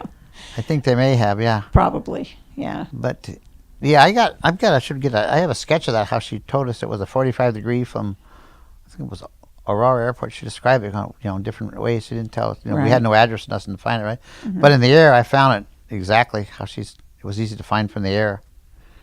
A perfect picture of it too, yeah. So, yeah. And it is a good place to jump because you got the Victor Airway flies right over that area, and it flies right exactly from Portland right over Interstate 5, and you've got the lights of Interstate 5 right there, and you've got these big fields, empty fields plus the hazelnut orchards, right? And it's really a good, and these things are probably twice the size of a football field to jump on. You can jump either side of Interstate 5. You could have jumped, and now they've got a big mall on the one side, be the west side of it now. Mm-hmm. But back in '71, they didn't have any of that there, so there was even more places. So you could have jumped. You could have actually closed your eyes and hit a field down there, you know, just stay away from the freeway, pretty much, right? One way or the other. So. And Ron, you were saying you had some thoughts about explaining the pressure bump. Why everyone thinks the drop zone is an aerial. Well, first off, the plane, it was a really rough night. It was very strong winds, and the plane was flying with the gear down, and the flaps 15 degrees. Well, if you ever notice when you're coming into land on an airplane, do you ever notice how rough it is? It's always, the plane's rocking around because the plane is not clean. It's made to fly with the gear up and the flaps up. So when you got the gear hanging down there, you got more turbulence, and the flaps too. And it's rough anyway, so I don't, you know. So, and I think what she did is she opened up the door, and then when she opened that door, it lost. It wasn't pressurized, but what pressure was in the airplane, the pressure gauge, it fluctuated a little bit, right? It did that. And then she probably climbed down on the stairs a little bit, and she said she climbed down on the stairs at first, to look to get her bearings right, yeah. Right. And I think as when she came back up is when I think the plane may have did a little curtsy. It's like a little trim or something. It possibly did a little curtsy. But that doesn't mean anybody jumped out of the airplane. That just means somebody's moving up or down it. That necessarily does not mean that she jumped. But I was thinking, I don't know how they could tell much anyway, because it was rough as heck flying that. I've flown airplanes you fly with the gear down and flaps. That it isn't going to be, and it's very windy, and the weather was bad. So and the plane was just above its stall speed. Yeah, it was just above its stall speed. In fact, they were actually on the pilot transcripts. The captain was worried about picking up ice also because the temperature was cold and stuff like that. So it's you know, but so, and what they did is after that they decided to fly a 727 over the ocean, and they put a dummy weight about 200 pounds, right? And they decided they would slide it off, but they didn't, you know. But what they goofed up, they told the pilot, "We're going to slide it off now." So they did it, and the pilot reported, "Yeah, I feel a little curtsy." Well, the pilot, they shouldn't have said anything to the pilot. Let him try to guess if when they slid the 200-pound sled off, right? I thought that wasn't really a very accurate test, but because he knew already, they said, "Okay, we're going to slide it off." So he was waiting for anything, you know, and they did that, you know. And he said, "Yeah, I can, you know." Felt a little curtsy, right? You know, so I don't think it was a very accurate test that they did with the FBI up there too. Speaking of the FBI, what's been the FBI's reaction to your guys' story? Absolutely zero. The Tacoma FBI, it was a young guy named was it David Browser? Jeremy Browser. He was very excited about it, right? He said, what do you got? You got some DNA? What do you got? You know, so I wasn't there. I was sick at the time, so the next day I brought in Barb's DNA. I brought in her hairbrush. I also brought in samples of her brother's hair. When her brother died, the niece cut off some of the hair. I figured I might be able to get some DNA from the hair also, stuff like that. So I gave it to our lawyer, and he took it to the FBI. And that was in 2006, and here it is 2017, and we haven't heard one word back from them. Zero. And not only that, but we had a couple reporters check with the FBI, and they've never heard of the Formans. They don't know who we are. They have no record of anything. So that's quite amazing to me. I don't know what the reason is, but, you know, zero. Yeah. So I don't know if they checked the DNA and they found out, well, maybe it matched, because, you know, shortly after we turned all that in, they came out on the news on Channel 5 and they announced that they lost the cigarette butts. They have no DNA, right? That's what they said, actually, right? Well, they said they all they had was the a tie partial on the DNA tie, and it wasn't from enough. the tie. Anybody could have spit on the tie, right? It was a partial, right? It wasn't even a complete DNA. Right. But prior to that, they had DNA from the cigarette butts. So in 2000 they had it, and 2006 they no longer have it. So it's quite a mystery. And you talked to Bruce Smith about that too, right? The cigarette butts or not? Did you? Yes. Yeah. Yeah. I mean, the FBI doesn't appear they've handled this case all that great. No. So that's where we sit right now. But, you know, we have our story has a lot. We spent 3 years writing the story and getting evidence for our book and everything. And, you know, and then the main office wouldn't give us the time of day at all, whatsoever. So it's kind of disappointing, right? Yeah, but I think from other stories that I've heard that they really haven't done too much to really investigate this case. So I don't know if we thought, well, understand. maybe because she was a transgender and it was not politically correct, or they thought a couple locals from Charlotte, they didn't want a couple locals solving this D.B. Cooper mystery, because usually the saying is the FBI always gets their man. Well, in this case, it's not a man, it's a woman. So I really don't know. Yeah. Or we could fall in with the conspiracy theorists. Yeah. But That too, right? I don't know. Yeah. How sure are you guys that it was Barb? That Barb is D.B. Cooper? 110%. Absolutely. I would swear on any amount of Bibles and anything else, right? And with me, it's 99.9. 99.9, yeah. 'Cause she was a IT, charge of IT troubleshooting, or what do you call it? Help desk, right? Help desk. Right. A software designer. She's pretty intelligent, stuff like that. So she was very hard to convince about this story, right? Till we combed her hair back, put glasses on, and we took a picture of her, and then we did That some more didn't checking. even Right? do it for me. That didn't even do it. Did it for me. I looked at that and I said, Jesus Christ, it's a match. Yeah, it sounds like you were skeptical for about 10 minutes, and Yeah. she was skeptical for years and Years. Yeah, exactly. Exactly.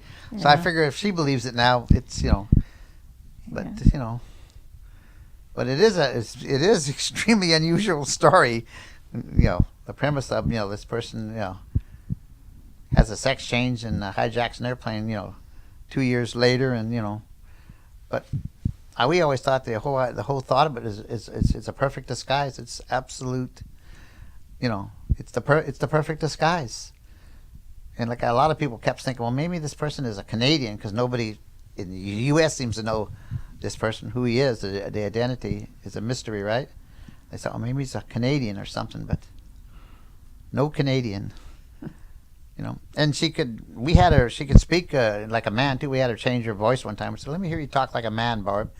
And she could change it. She would have a deep voice too. She would sound like a guy, right? But she trained her voice, and she talked kind of soft and quiet, right? Mhm. So, yeah. Yeah. We have so many stories, though, that I don't know.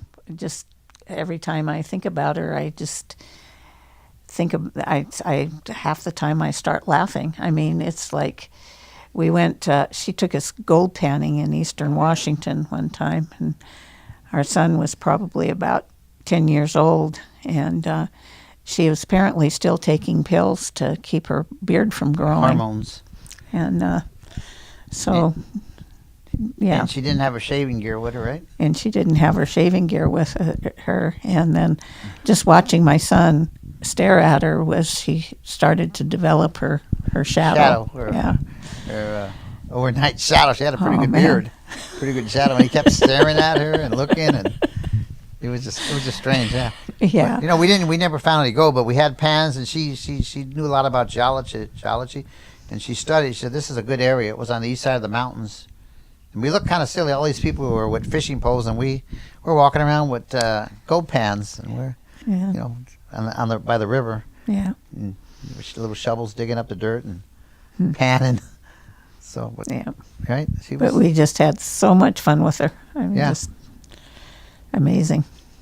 Do you guys think this case will be solved, or do you even want it to be solved? We're about 50-50 on that. One way, I would love it to be solved, just to prove to all these people that think that we're quite disturbed with the whole story, right? That we're really nuts. So, in that reason, and then also, I think it would make a terrific movie. Even if we're not able to prove it, I think it would make a really, really. I think it'd be a good movie. It would be an exciting movie and a really,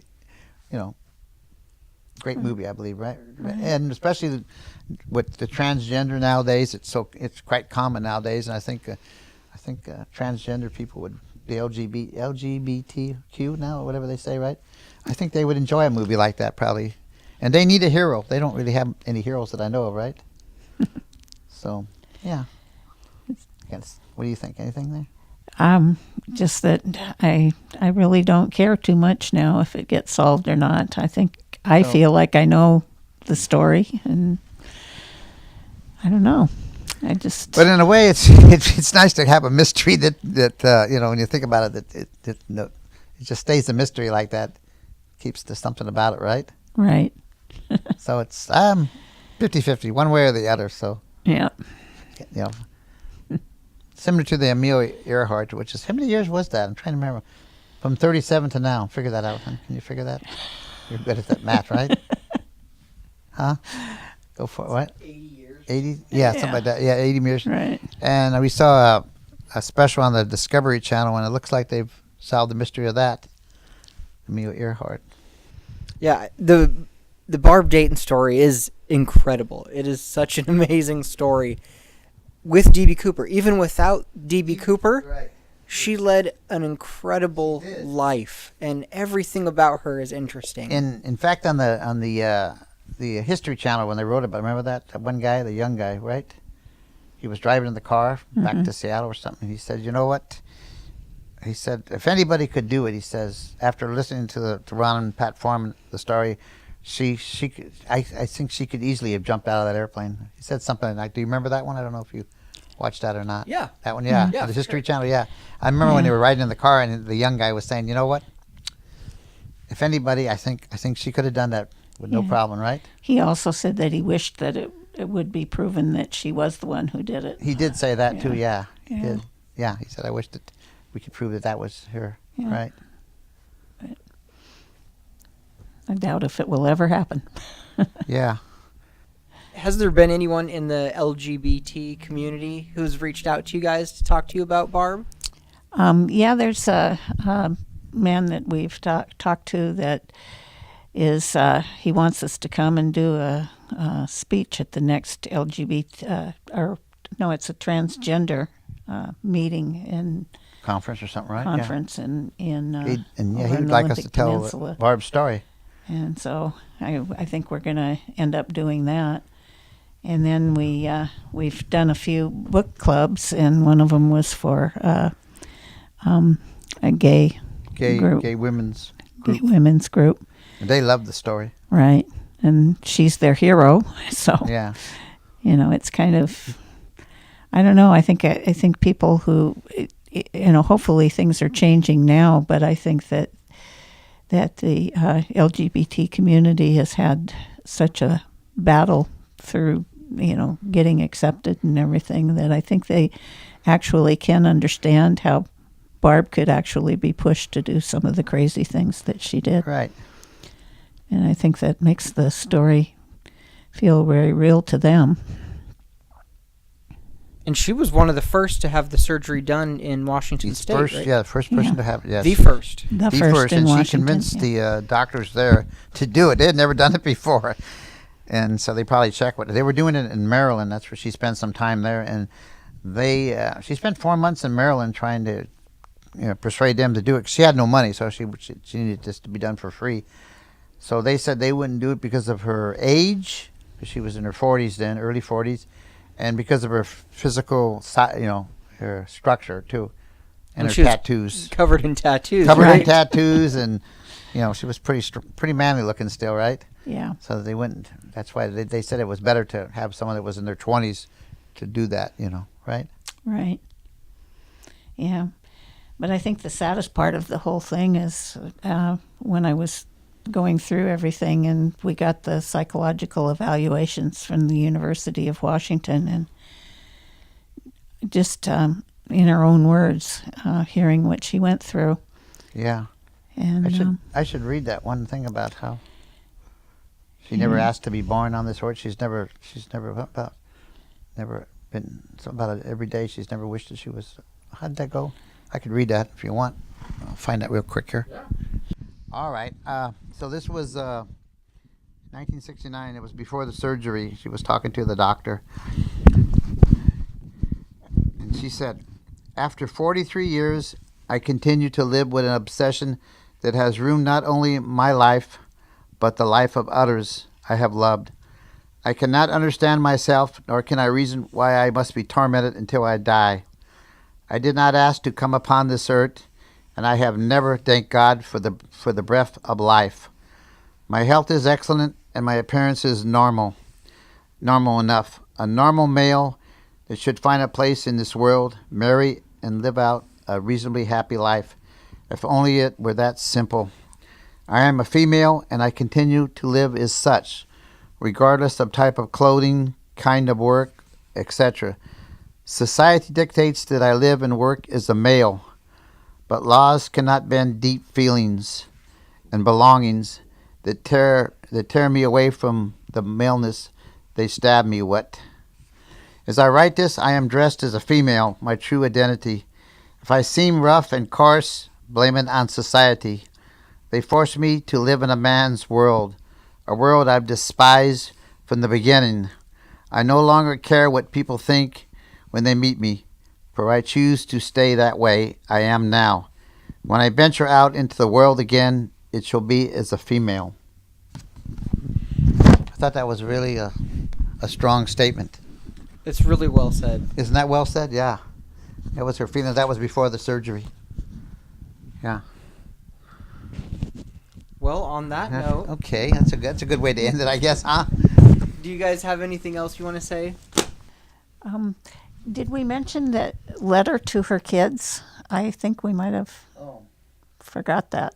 I thought that was kind of an important piece of the story. She wrote a letter, the month of the hijacking. Want me to read that letter too to her? Yeah. I can read that. It's in our book, but we'll read it. But That's kind of interesting. It just said November 1971. It didn't have a day because she had said that she was waiting for the right conditions. The weather She to be- didn't know The weather to be quite stormy. Right. But anyway, it's basically sounds quite like a goodbye letter. And her daughter sent this to us. Actually, it was a while after we got all the other stuff. And it was kind of compelling to, I think it's a good piece of evidence that she was planning on doing the jump. And it's signed Barbara and Robert Dayton. Okay, I will read it.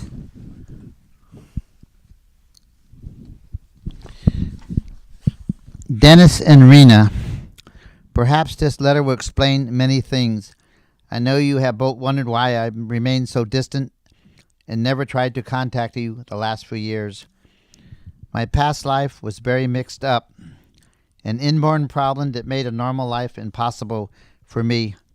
Your mother and I separated because of it, and I am sure you must remember something, Dennis. Rena was too young then. To be brief, no matter how hard I've tried in the past, I've never been able to accept myself as a male. And nearing the brink of possible suicide, I submitted myself to extensive medical and psychological research. It was determined that I was a transsexual, physically a male, but more basically a female. The magnitude of the predominant sex could not be reduced. In December 1969, I underwent conversion surgery for sex reassignment. I am no longer a would-be man and have my true identity now, and I am much happier for it. I'm sorry for the hurt this must bring, but you both have full lives ahead of you, and I was only able to salvage a portion of mine. Don't ever worry about either of you being abnormal.